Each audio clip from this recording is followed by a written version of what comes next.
Good evening, everybody. This is going to be one of the installments to my new video series. It's going to be called A.I.M, and that's an acronym. Stands for Archives in Motion. You're going to get interviews. You're going to get critical breakdowns of media, and a lot of stuff I'm going to break down. It's not going to be new stuff. It can be new stuff, but it's not going to be always new stuff. It's going to be mostly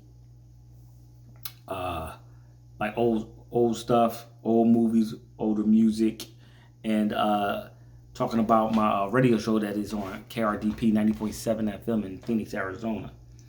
And it's also called Archives in Motion, where I pick a topic and I play music that has to do with that topic. The first show I did was on friendship, and I played songs like That's What Friends Are For, Count on Me by the late great Whitney Houston and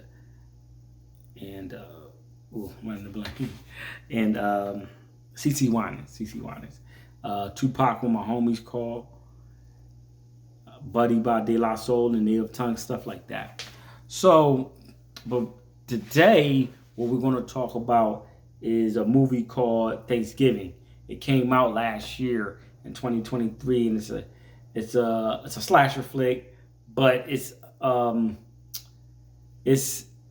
a parody of slasher flicks. It's actually based on a Grindhouse trailer. I don't know if you remember Grindhouse movies that Quentin Tarantino and Robert Rodriguez did.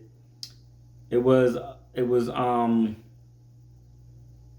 called Planet Terror and Grindhouse, and one of the trailers was Machete with Danny Trejo. They actually made a movie out of that. I believe they made a sequel out of that as well. And also Thanksgiving. And this movie has been in the making for like about 10 years now. And the wife and I, we watched it last night. And I played the game with the wife to see if we could figure out who the killer was. And that's what I'm going to do today.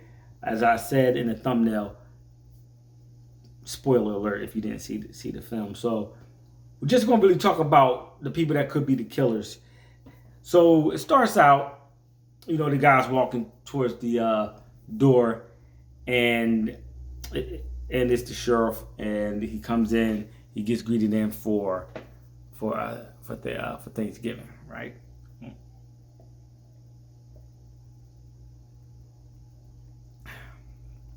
Yeah. No libations here. Something that you might want to know about me, I like craft beers. Nice craft beer right there. So, in the beginning, you see the usual tropes in a slasher flick. You see the teenagers, high school vibe. They leave Thanksgiving dinner. They want to go to the movies, but they want to stop by a place called Right Mart. It's a play on Walmart, and they want to run in here and get a waffle iron and everything. That's what people fighting over. They get in there. And people get trampled, people die. But one of the kids, he didn't want to go in. Star pitcher for the team, they call him Bobby Golden Arm. And he ends up breaking his arm in the scuffle, right? So that's suspect number one, because now he's better. Like he lost a major league career, because if you know anything about Major League Baseball, you can get drafted out of high school, you go to college for a little bit, or you go right to the minors. I believe he was going to college though. And then you go to the minors, then you work your way up. And he had a chance to really be great, and just on a freak accident, he got his arm broke. It's another guy named Ryan who very interested in Bobby's girlfriend. And one of his buddies, I got my notes right here. One of his buddies is saying to him, just ribbing him about not being able to get with old girl. And he's like, the guy says, kill me, whatever, right? A little foreshadowing there. Is it? Maybe not. So it's one guy there. When the melee goes on, instead of helping people, he's filming them. Which is happening a lot in society. People don't want to help anybody. They rather sit there and film. I believe that the man that in New York City that the Marine choked out, if somebody would have just helped him. Just like, hey, let's wait for the transit cops. He would still be alive, but there was people there sitting there filming it. Yeah. Come on now. Anyway, this guy named Mitch Collins works for Right Mart, and his wife was murdered. Well, not murdered. I'm sorry, not murdered. Killed. Is a difference. It's a difference because the person that did it didn't mean to do it. So well, I guess you still could call that murder, but she was literally like ran over by a cart. Hair got caught in the thing. Pretty grotesque. So she dies like that. She bleeds to death. So Mitch Collins is a suspect because he's mad at Right Mart. There is a new deputy in town named Deputy LaBelle. He's given a John Carver mask. Given a John Carver mask, and it reminded me of Guy Fawkes. If you ever saw V from Vendetta, they wore the Guy Fawkes mask. That's what it reminded. It gave me those type of vibes. Guy Fawkes, look him up. He tried to blow up Parliament, and didn't work out and it ended up being executed. But they celebrate him every year, Guy Fawkes Day. I spent 4 years in England. No, three. Sorry, 3 years in England, and trust me, that's a big Guy Fawkes Day is a big day. And the deputy says, good fit." And so it can make him a possible. This film is not meant to be taken seriously, though. You could tell if you ever watch it, you could tell it was not meant to be taken seriously at all. But I did like it. I'll talk about that later. Now there's a character in the movie named Jacob. He could be the killer. Because when he's selling, he wrote somebody's research paper and he's selling it to him, which he never got paid for. He's like, the guy asked him, "Why are you wearing the glasses?" He said, "Late night." Before that, somebody did get murdered. So could he be the killer? Maybe. Now, I like this film because the camera work was really, really good. The camera work. What happened with the camera work is it was foreboding, and it showed the foreshadowing as well. Because if you know anything about storytelling, you know a great writer is beautiful. A great writer, but great cinematography can tell the story. Sometimes you can have a scene where nobody's saying anything, and you understand what's going on because of cinematography. And they had good cinematography in this film. Now, when they show the killer, you see that he's short in stature, but he is slim and athletic. So that's why I lead you to believe that it could be Bobby, the pitcher, the former pitcher. Now, the problem with that is, as I watched the movie for a second time, because I watched it and then I watched it with my wife, I noticed differences in the scenes with the killers. They use different people to be the killers to throw you off. The director wanted to throw you off, so you couldn't say, "Oh, this person's the killer. This person's the killer." It was a good trope, real good trope to do. But still, the person had some strength, because the way they killed one guy was, they literally, he tied this thing around it, reached back, and he just went like that. He had to have some strength to do that. So that's why I eliminated Jacob, because if you ever see the movie, Jacob's short and he's really small, and he's not gonna be able to do some of the stuff that this killer did, strength wise.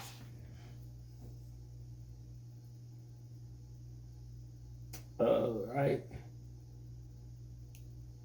Now, I said that Ryan, the new boyfriend of one of the girls, her name was Jessica in the film, he was tall. But like I said, they use different with different height, different camera shots. So he's like, oh, it could be him. It could be him. It very much could have been him. Because you didn't know much about him. And a lot of people didn't trust that, especially Bobby.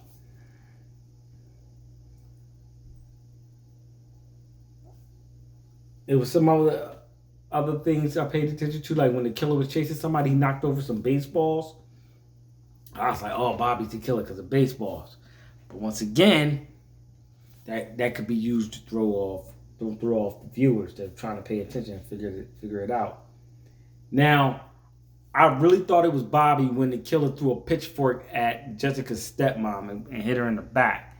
I mean, he threw it like a javelin, like an athlete, like that. Only somebody with athletic skill, but not everybody can throw a javelin. He threw it hard and precise. It was like, and he had good form with it as well.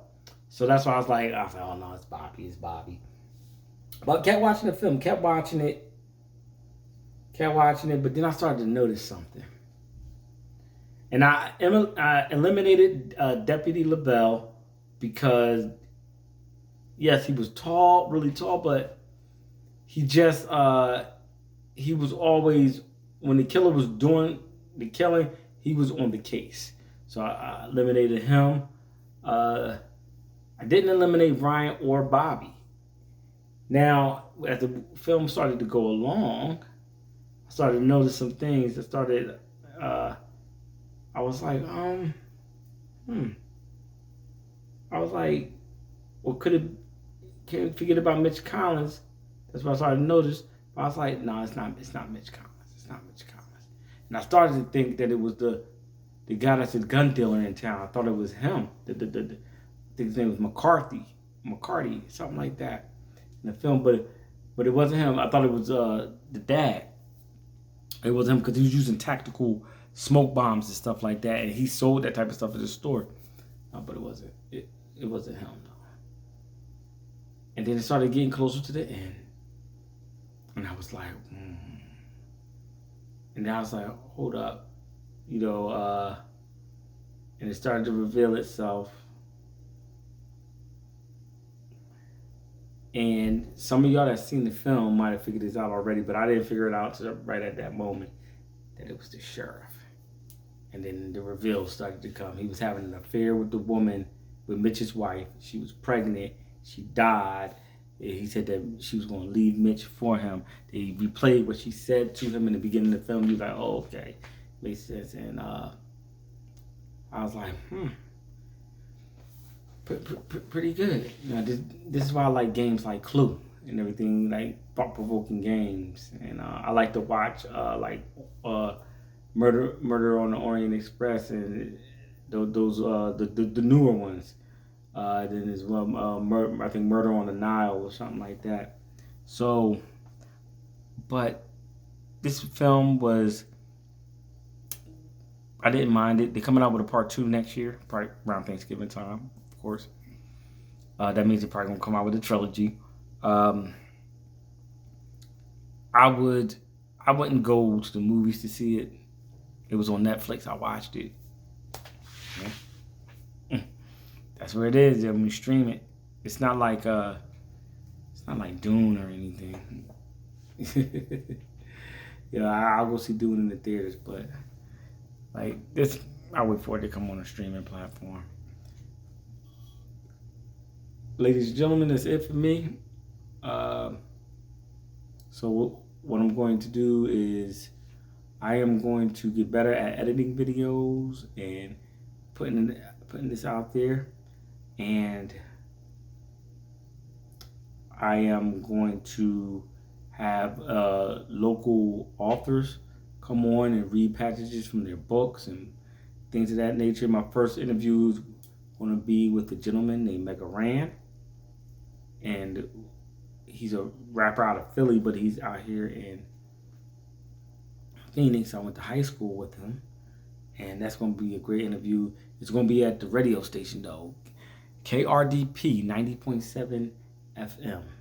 Please check us out. We are a community radio station. We survive by donations.